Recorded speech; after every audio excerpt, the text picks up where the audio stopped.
다시 돌아오라라는 제목으로 같이 하나님의 말씀을 나누겠습니다. 예레미야서를 읽을 때 우리가 봐야 될 것은요, 다른 게 아니라 그 순서상으로, 시간 순서상으로 본문이 기록되지 않았다는 겁니다. 그러다 보니까 우리가 이제 앞에 왕이 있고 그 다음 왕이 나오고 그럼 그 다음 왕이 나올 것으로 생각하는데, 그게 아니라 이제 시드기야가 제일 마지막 왕이라고 했는데, 다시 어제 본문 같은 경우는 여호야김 긴 시드기야 이렇게 말씀드렸는데, 여호야김으로 다시 갔다가 또 오늘 본문은 또 시드기야로 갔다가 왔다 갔다 해요. 그래서 여러분, 이게 뭐 왜 이렇게 왔다 갔다 하나 이렇게 생각할 필요는 없고요. 이게 왜 이런 식으로 배치가 되냐면, 주제, 하나님께서 예레미야에게 주신 어떤 말씀에 대한 주제로 이 이제 말씀이 이제 편집이 되어 있기 때문에 그렇게 여러분 생각하시면 됩니다. 그래서 오늘 본문의 말씀은 다시 이 시드기야 시대로 돌아갔다. 그래서 항상 이제 그렇게 말씀이 주어지기 전에 그 말씀의 배경이 어딘지가 이렇게 나온다. 그렇게 이해하시면 되겠습니다. 오늘 37장 1절 말씀을 보면은 여호야김 긴 시드기야 시대의 이야기로 전환이 됩니다. 이 시드기야를 왕으로 세운 곳은 누구라고 나옵니까? 바벨론의 느부갓네살 왕이 그를 세웠다고 얘기합니다. 다시 어제 본문에 나왔던 여호야김 왕, 그 다음에 긴 왕, 그 다음에 시드기야 이렇게 된다고 얘기했는데, 여호야김 왕은요 친애굽 사람이었어요. 친애굽. 그러니까 이제 우리나라도 이제 옛날에 뭐 근대 격동기 때 뭐 친일파, 뭐 그다음에 친러시아, 뭐 친미국, 뭐 예전에 미스터 선샤인 그 드라마 보니까 막 이렇게 갈라져 있는 거죠. 뭐 또 친중국파 이렇게 주변의 강대국의 힘을 빌어서 뭔가 이제 국방이라든지 나라의 주권을 좀 되찾으려고 하는 그런 시도들이 있었는데, 이 여호야김 왕, 이 시드기야의 이제 삼촌인데, 이제 이 여호야김 같은 경우는 친애굽 사람인 거예요. 그러니까 이제 바벨론의 힘이 강대해지니까 바벨론이 이제 유다를 1차 침공을 했을 때 많은 성전의 기물들을 가져가고 사람들을 끌고 가면서 여호야김 왕을 폐위시키고 자기 말을 잘 듣는 시드기야를 왕으로 세우게 됩니다. 그러나 시간이 흘러서 지나고 나서 이 시드기야도 더 이상은 내가 바벨론의 말을 듣지 않겠다 이렇게 생각을 한 거예요. 그래서 다시 이 사람 또한 친애굽 정책을 쓰게 됩니다. 그러니까 이제 바벨론 왕 느부갓네살 입장에서는 어때요? 자기 말 잘 들으라고 왕으로 만들어 놨더니만 다시 이제 애굽 말을 들으면서 자기 말을 듣지 않으니까 어떻게 됩니까? 이제 화가 난 거죠. 그래서 군대를 이끌고 다시 이 유다를 정벌하러 온 거예요. 그래서 오늘 본문 말씀 3절에 보니까 시드기야 왕이 여후갈 그리고 제사장 스바냐를 선지자 예레미야에게 보냅니다. 그리고 뭐라고 얘기합니까? 너는 우리를 위하여 우리 하나님 여호와께 기도하라고 기도 부탁을 하는 거예요. 시드기야가 예레미야에게 사람을 보내 기도를 요청하고 기도 부탁을 하자 상황이 바뀌게 됩니다. 5절 말씀인데 같이 한번 읽겠습니다. 시작. 바로의 군대가 애굽에서 나오매 예루살렘을 에워쌌던 갈대아인이 그 소문을 듣고 예루살렘에서 떠났더라. 아멘. 그러니까 어떻게 됩니까? 기도를 하니까 바로의 군대가 애굽에서부터 나오고 성을 이제 포위하려고 이제 근처까지 왔던 이제 바벨론 군대가 도망을 간 거죠. 떠난 거죠. 유다가 위협에 처했다는 소식이 애굽에 전해지게 되고, 애굽에서는 군대를 보내고 지원군을 보내게 되니까 이제 잘못하면은 앞에서는 지금 유다의 군대, 그다음에 뒤에서는 이 애굽의 군대에 쌓여갖고 몰살당할 위협에 처하게 되니까 이 바벨론 군대가 떠나게 되는 겁니다.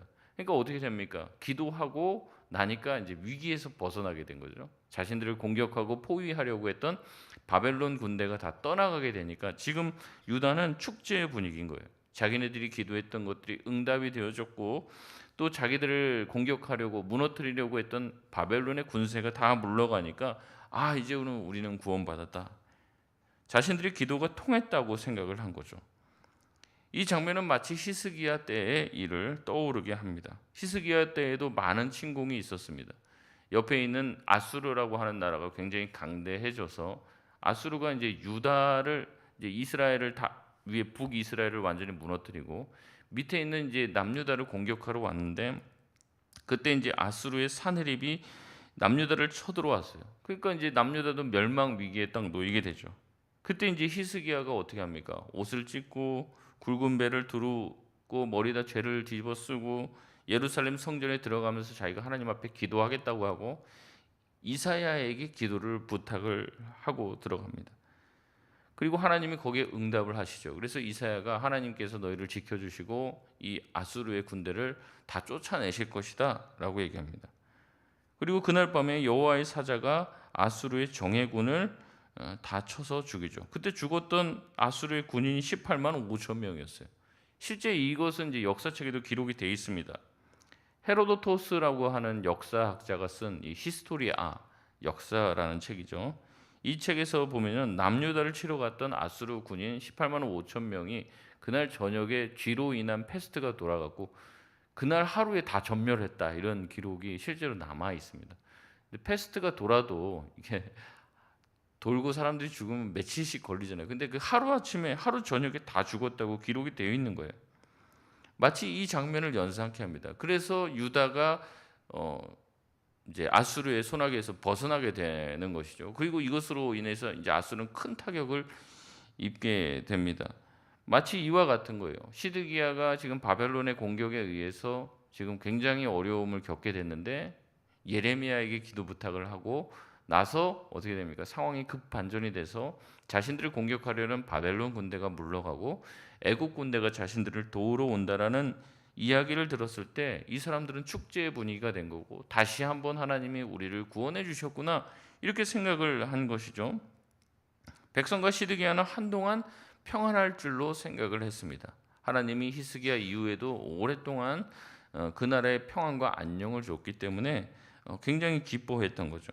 그런 축제의 분위기 속에서 하나님의 말씀이 예레미야에게 임합니다. 하나님께서 주신 예레미야에게 주신 그 말씀은 7절 8절 말씀입니다. 우리 같이 한번 읽겠습니다. 7절 8절입니다. 시작. 이스라엘의 하나님 여호와께서 이와 같이 말씀하시니라. 너희를 보내어 내게 구하게 한 유다의 왕에게 아뢰라. 너희를 도우려고 나왔던 바로의 군대는 자기 땅 애굽으로 돌아가겠고 갈대아인이 다시 와서 이 성을 쳐서 빼앗아 불사르리라. 아멘. 어떻게 된다는 거예요? 이 바로의 군대, 애굽에서 나왔던 바로의 군대가 다시 애굽으로 돌아가게 될 거고 갈대아인이라고 말했던 바벨론 군대죠. 이 바벨론 군대는 떠나갔는 줄 알았는데 다시 어떻게 됐다는 겁니까? 돌아온다는 거예요. 이것처럼 기가 막힌 일이 어디 있습니까? 지금 축제의 분위기라니까요. 바벨론 자기 성을 에워싸고 공격하려는 이 바벨론 군대가 물러가고 축제의 분위기인데 찬물을 껴안는 얘기인 거예요. 금방 다시 온다는 거예요, 바벨론. 그리고 애굽 군대들 우리를 도우러 온다는 그 애굽 군대는 나왔다가 다시 들어간다는 거죠. 갈대아인들이 다시 와서 이 청을 쳐서 빼앗아 불사르리라고 이야기합니다. 하나님의 말씀은 늘 희망적이지는 않아요. 때로는 암울합니다. 바벨론의 군대가 떠나서 희망이 생긴 것 같지만 하나님은 그렇지 않다라고 얘기합니다. 다시 그들이 올 것이라고 얘기하고 너희를 구하러 온 그 구원자처럼 보이는 애굽의 군대는 자기 땅으로 돌아갈 것이라고 이야기합니다. 그러니 9절에 하나님은 너희 스스로 속여 말하지 마라. 갈대아인이 반드시 우리를 떠나리라 하지 말라. 그들은 전혀 떠나지 않을 것이라고 못 박아 말씀하십니다. 여러분 이런 하나님의 말씀은요 우리가 듣기에 굉장히 불편한 말씀이 될 수 있어요. 어떤 말씀처럼 느끼냐면 이 예레미야가 전해야 되는 하나님의 말씀의 상황은 어떤 상황이냐면 예를 들어 이런 겁니다. 목사님 지금 중환자실에서 우리 부모님이 지금 오늘 내일 하시는데 와서 좀 기도를 해달라고. 그래서 제가 가서 의사를 만나봤더니 위독하고 가망이 없다 이런 얘기를 듣는 거예요. 제가 가면서 이제 기도를 해줘야 되는데 낫게 해주실 줄 믿습니다. 이런 기도를 해야 되잖아요. 근데 이제 의사 소견 듣고 와서 뭐라냐면 곧 돌아가실 것 같은데 천국에서 다시 만나게 해주십시오. 이런 기도를 하는 거예요. 그런 기도를 해야만 하는 지금 상황입니다. 여러분 그렇게 기도하면 어떻게 합니까? 이제 가족한테 뺨 맞을 수도 있겠죠. 안 될 것 같아도 뭔가 나을 줄 믿습니다. 뭐 이렇게 희망찬 기도를 해야지 되는데 그게 아니라 예레미야는 지금 계속해서 하나님의 말씀을 전해야 되는 입장인데 하나님은 뭔가 찬물을 끼얹는 정말 축제 분위기 같잖아요. 지금 반전이 일어난 것 같잖아요. 근데 아니라는 얘기를 해야 되는 거예요. 애굽의 군대가 와서 우리가 구원받을 거예요. 바벨론 군대 떠나갈 거예요. 지금 떠나갔잖아요. 지금 왜 그러십니까? 지금 이런 상황에서 하나님은 예레미야에게 아니다. 다시 금방 돌아올 거고 그 군대는 떠나지 않을 것이다라고 이야기해야 한다는 거죠. 여러분, 예레미야 선지자가 가야 할 길이 바로 이 길이에요. 사람들의 귀를 즐겁게 하고 사람들의 인기를 얻는 길을 갈 것인가? 아니면 돌에 맞더라도 하나님의 말씀을 있는 그대로 전해야 될 것인가의 갈림길에 서 있는 것이죠. 이게 바로 예레미야의 숙제이고 예레미야의 십자가입니다.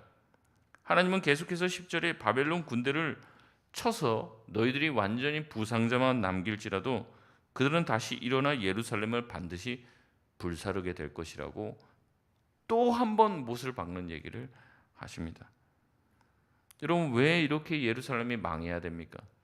애굽의 군대가 와서 도와준다 한들 아무 가망이 없는 이유가 무엇입니까? 여러분, 예루살렘이 망할 수밖에 없는 이유는요 2절에 벌써 나와요. 우리 2절 말씀 같이 한번 읽겠습니다. 시작. 그와 그의 신하와 그의 땅 백성이 여호와께서 선지자 예레미야에게 하신 말씀을 듣지 아니하니라. 아멘. 시드기야와 그의 신하는 하나님의 말씀을 듣지 않았어요. 여러분, 이게 굉장히 미묘한 구절입니다. 이게 앞에 내용이랑 같이 이제 좀 봐야 되는데 어제 본문에서 여호야 김 왕은요 어떤 사람이었냐면 두루마리를 하나님 말씀 읽어주면 어떻게 해요? 막 찢어서 막 불에 막 던지는 그런 왕이었어요. 근데 시드기야는 그 정도는 아닙니다. 시드기야는 좀 온건한 쪽이에요. 예레미야에게 기도 부탁을 하고 좀 우리가 지금 어려움 당했으니까 좀 하나님께 기도를 해라. 이 정도로 할 수 있는 그 정도의 믿음을 가지고 있는 사람이었습니다. 그러나 여호야 김과 시드기야의 공통점이 있다면 둘 다 어떤 사람이었다는 거예요? 하나님의 말씀을 듣지 않는 사람이었다는 거죠. 위급하니까 우선은 기도 좀 해달라 이런 정말 지푸라기라도 잡는 심정으로 그렇게 부탁을 했는지는 모르지만 이 시사점이 있는데 이게 뭐냐면 시드기야가 기도 부탁도 하고 하나님께 도움을 구할 정도의 사람이었음에도 불구하고 그가 어떤 사람이었다는 거예요. 2절 말씀에 보면 하나님께서 예레미야를 통해서 하신 말씀을 듣지 않는 사람이었다는 거예요. 결국 이스라엘 백성들이 지금 멸망하는 이유가 무엇입니까? 불순종하는 거죠. 하나님의 말씀을 듣지 않는 거예요. 그 사람들이 제사를 안 드린 게 아니에요. 그 사람들이 율법을 막 다 범하고 막 그런 게 아니라 하나님께서 하신 말씀들이 있단 말이에요. 절대 하지 말라는 것. 근데 어떻게 했냐면 하나님도 섬기고 어때요? 우상도 섬기는 거예요. 이걸 같이 하는 겁니다. 같이. 막 우상만 섬기고 막 그렇게 가는 게 아니라 하나님도 적당히 섬기는 것 같아요. 뭐 제사도 하고 뭐 절기도 지키고 다 해요. 다 하면서도 우상도 섬기고 뭐 그런 거죠. 뭐 이게 안 되면 저게 있고 저 신이 안 되면 이 신이 도와주겠지. 뭐 이런 식의 태도를 가지고 있는 거죠. 여러분, 우리가 보면은 이 시드기야는 믿음 있는 왕처럼 보여요. 뭐 기도 부탁도 하고 또 곧잘 또 예레미야의 말을 듣기도 합니다. 근데 여러분, 그런 모습을 보면서 이 시드기야가 믿음이 있다 이렇게 생각하기 어렵다는 거예요. 뭐냐면 하나님이 애초부터 말씀하십니다. 그가 이 심판을 받는 이유는 여호와께서 하신 그 말씀을 듣지 않았기 때문에 그렇다라고 이미 말씀하고 있다는 거죠. 여러분, 이게 굉장히 큰 우리에게 시사하는 점이 큰데 이게 뭐냐면 우리 자신도 교회 열심히 다니고 신앙생활 잘 해도 우리가 신앙이 좋다라고 착각하고 있으면서 하나님의 말씀을 듣지 않을 수도 있다는 얘기를 하는 거예요. 그러니까 교회 잘 나오고 봉사하고 우리 다 새벽기도 지금 나오신 분들인데 열심히 하고 있고 그래서 내가 신앙적이고 새벽에 나올 정도의 믿음과 열심도 있지만 주일 성수하고 11조하고 열심히 봉사활동도 하지만 하나님의 말씀을 안 듣는 사람일 수도 있다라고 얘기를 하는 겁니다. 굉장히 아이러니한 거예요. 저도 항상 이런 부분을 제 자신 스스로를 돌아보려고 합니다. 목사니까는 믿음 다 좋고 천국 가고 뭐 하나님한테 상급 많이 받고 뭐 이게 아니라 목회를 하면서도 하나님 말씀을 안 들으면서 목회를 할 수 있는 거예요. 이게 함정입니다. 교회에 계속 있고 뭐 말씀을 가까이 하고 있고 그러니까 하나님의 말씀대로 산다 생각하는데 그렇지 않을 수 있다는 거예요. 하나님은 계속해서 우리에게 말씀에 순종하라고 말씀하십니다. 왜 하나님의 말씀에 순종할까요? 그게 저와 여러분에게 유익하기 때문에 그렇습니다. 하나님은 우리를 구원해 주셨고 우리를 인도해 주셨고 앞으로도 우리의 삶을 책임져 주실 줄 믿습니다. 그 하나님은 우리에게 복을 주시기 위해 그 아들 예수 그리스도까지 내어 주셨어요. 아들을 주셨다면 다 주신 것입니다. 하나님은 우리보다 더 지혜로우시죠. 우리의 앞길을 아시는 분입니다. 그래서 우리의 인생의 가장 좋은 길로 우리를 인도하시기 위해서 우리에게 늘 말씀하십니다. 이 길로 가라. 그 길은 아니다. 그만 가고 다른 길로 가라. 이런 여러 가지 말씀을 하시지만 우리 자신이 고집이 세서 하나님의 말씀을 듣지 않는 것이죠. 하나님의 말씀이 우리한테 임하고 이렇게 해라 저렇게 해라 저건 하지 마라 라고 얘기할 때 우리는 답답함을 느낍니다. 근데 이제 이 답답함을 느껴갖고 이제 때를 부리고 난 그렇게 안 하겠다 이렇게 얘기하는 걸 가리켜서 이제 철이 덜 들었다고 얘기하는데 이제 영적으로 우리가 철이 들어야 돼요. 성숙해져야 한다는 거죠. 부모님이 자녀들한테 하는 말들이 자녀들 뭐 망하라고 하는 얘기는 아니잖아요. 근데 그런 얘기를 들을 때 자녀들은 답답함을 느낍니다. 왜냐하면 내가 하고 싶은 게 있는데 하지 말라고 하니까 하기 싫은 게 있는데 하라고 하니까 그런 거죠. 어릴 때는 말을 듣지 않고 천방지축입니다. 그러나 나이가 지긋이 들어서도 그래서는 안 된다는 거죠. 마찬가지입니다. 신앙의 연수가 되고 주님을 믿는 믿음이 오래될수록 하나님 아버지의 마음을 헤아릴 줄 알아야 하는 거죠. 하나님 아버지가 우리 다 잘 되라고 하시는 말씀이지 우리 뭐 안 되라고 얘기하고 우리의 마음에 상처 주려고 하고 그렇게 말씀하시겠습니까? 그게 아니라는 거죠. 성숙해질수록 부모의 마음을 헤아릴 줄 알고 내가 하고 싶은 거는 좀 자제하고 내가 하기 싫어도 책임을 가지고 그 일을 하는 것, 그게 바로 예수님이 가신 길이죠. 예수님께서 이 땅에 오셔서 자기 마음대로 사신 게 아니라고 말씀드렸습니다. 예수님은 한 번도 자기 마음대로 말하지도 않으셨다고 말합니다. 항상 예수님은 아버지의 뜻대로 행하셨고 아버지의 뜻대로 말하셨다는 거죠. 왜냐하면 예수님이 성숙하셨기 때문에 그렇습니다.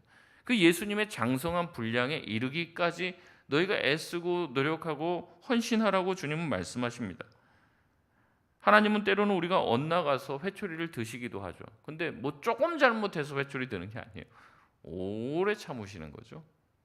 근데 일정한 선이 있단 말이죠. 그 선을 넘어가면 이거는 안 되는 거예요. 더 나가면 안 돼요. 선을 넘어가도 한참 넘어갔어요. 이제는 뭐 돌아올 수가 없는 그 경계선까지 지금 와 있단 말이죠. 그때는 하나님의 회초리를 드십니다. 그러니까 우리가 그 경계선을 넘어가면 안 되는 거죠. 하나님께서 회초리를 드신다고 해서 우리를 벌하시고 우리를 미워하신 게 아닙니다. 우리를 사랑하시기 때문에 그러신 것이죠.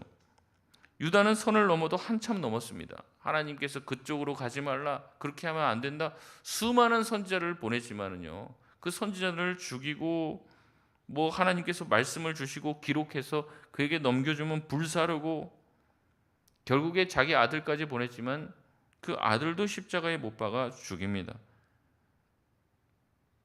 그렇기 때문에 하나님은 회초리를 드시는 거죠. 우리에게도 기회와 시간이 주어질 때 돌이키고 돌아오길 주님은 원하십니다. 지금이라도 돌아오면 내가 너에게 내리려고 하는 심판을 내리지 않겠다. 수차례 예레미야를 통해서도 말씀하십니다. 그런데 결코 돌아오지 않죠. 돌아오는 척하고 회개하는 척하지만 마음과 중심은 돌아서지 않은 거예요. 이제 위기에 몰리니까 그렇게 하는 척만 하지. 그러니까 하나님은 안 되겠다라고 판단하신 것이죠. 결국에는 완전히 망하고 바벨론에 가서 다시 애굽에서 노예 생활했던 것처럼 다시 거기서부터 시작을 해야 되는 거예요. 말씀을 맺겠습니다. 바벨론이 떠나갈 때는 좋았겠죠. 하지만 하나님은 그들이 다시 돌아올 것이라고 찬물을 껴안는 말씀을 하십니다. 여러분, 바벨론이 다시 돌아와서 예루살렘 성을 초토화시키는 이유는 무엇입니까? 바벨론 문제가 아니에요. 애굽이 도와준다고 했다가 약속을 어긴 문제도 아니에요. 원인은 무엇입니까? 유다 자신에게 있습니다. 시드기야 자신에게 있다는 거죠. 시드기야와 그의 신하들이 하나님의 말씀을 듣지 않았기 때문에 지금 이런 일을 당하고 있는 것이죠. 자기 자신에게 찾아봐야 됩니다. 대부분의 문제는 남에게 있지 않고 우리 자신에게 있을 때가 많이 있다는 거죠. 우리도 하나님의 말씀을 늘 듣습니다. 우리는 그 말씀에 순종합니까? 그 말씀을 지키려고 합니까? 그 말씀을 따라갑니까? 아니면 여전히 영적으로 철이 들지 않아 그 말씀이 싫고 답답하고 그 말씀대로 살지는 않으면서 신앙생활은 열심히 한단 말이죠. 그러니까 이게 하나님이 별로 좋아하지는 않은 모습과 형태인 거예요. 여러분, 우리는 예수님의 은혜로 진노에서 건짐을 받았습니다. 멸망에서 면제를 받았습니다. 우리가 지은 죄의 대가를 다 치르지 않아도 됩니다. 왜냐하면 예수님이 다 십자가에서 치르셨으니까. 여러분, 그러니까 우리는 죄를 계속 져도 됩니까? 그 용서와 은혜를 받았는데 대신 예수님이 우리를 위해서 십자가에서 모든 대가를 치렀는데 그러면 우리는 계속 죄를 져도 하나님이 다 용서해 주셨으니까 마음대로 해도 되냐는 거죠. 진정한 용서를 받았다면 깨달아야 합니다. 아, 하나님께서 나에게 주신 은혜가 얼마나 큰지. 다시 한번 우리가 순종의 자리로 돌아가 하나님 아버지의 마음을 헤아려 주님이 기뻐하시는 길에 설 수 있는 저와 여러분 되시길 바랍니다. 우리 이 시간 같이 합심해서